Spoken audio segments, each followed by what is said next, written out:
Well, let me explain to you what I'm up to now. I've got the dome packed up, ready for deployment, and I want to take it out in the next couple of days and set it up in a wilderness environment. That way I can modify the cover to my needs and get more ideas on how to set it up. So the first thing I did is it made life a little bit easier on me. If you look right here at the struts, I went ahead and I labeled those. Originally I had A and B on there, and that's kind of hard to see when you're setting the dome up. So I went ahead and color coded them with blue for the A's and red for the B's, and of course yellow for the entryway in this section right here. And then I bound all these up with some tie downs, that way they're easy to transport. And I also got the blues, the reds separated. Of course I mixed up the yellows with the blues. Let me show you the instructions I will be using to put this dome together and make it a lot easier. So if we look over here, you have this diagram of the front part of the dome. Now here's your A's and your B's, and of course all the B's are up on the top, and then A's and A's around the bottom. Another thing I did is I made a separate diagram on my own, and this right here is looking down at the dome itself, so it's kind of a little bit easier to put together since I build them from the top down. Then it shows your A's and B's and so on and so forth. Then I'm going to put this in the toolbox, the dome toolbox, and in this toolbox I put everything you need to put this dome together.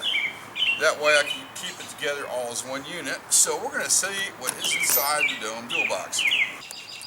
On the first shelf I put the stakes that will hold it to the ground or anchor it to the ground. And then on the inside, here's all the lights, and I took the batteries out of all the lights, that way they do not accidentally come on while they're in the toolbox. Of course, got your bolts, and I will be using washers out in the field, that way it's just a lot more sturdier. Got a box of washers in there, and hammer to pound the stakes in, and the nuts. And I've got a lot of extra bolts and nuts because you know it's going to happen. You're going to get out there, you're going to freaking lose one. And I've got the anchors in there, which I'm going to paint these orange eventually. One of these days. And here's some clips for the tarps itself. And the most important tool of all, the duct tape. You can pretty much fix everything and anything with this stuff. Makes a great band-aid too. And the last part of the dome I'm actually sitting on as we speak. Hang on, I just knocked one of these clips off there. There we go. Right here we have the dome cover itself. Now I'm going to have to go find a bigger bag for this to fit in. I know I got one in storage, and of course I'm not sure what it's going to come out when I actually do a vinyl covering for it.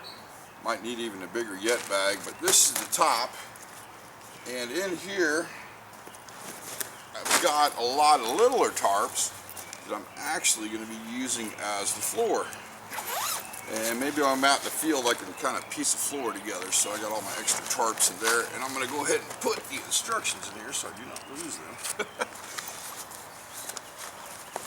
Because knowing my luck, I'll get out in the field, figure out how to put the darn thing together. So, there's been a look at the dome, and the next time you see me, I will be out in the field, and I'll be giving it a little test drive, tweaking it out before I start making the permanent cover and the permanent flooring for it. Like always, thanks for watching.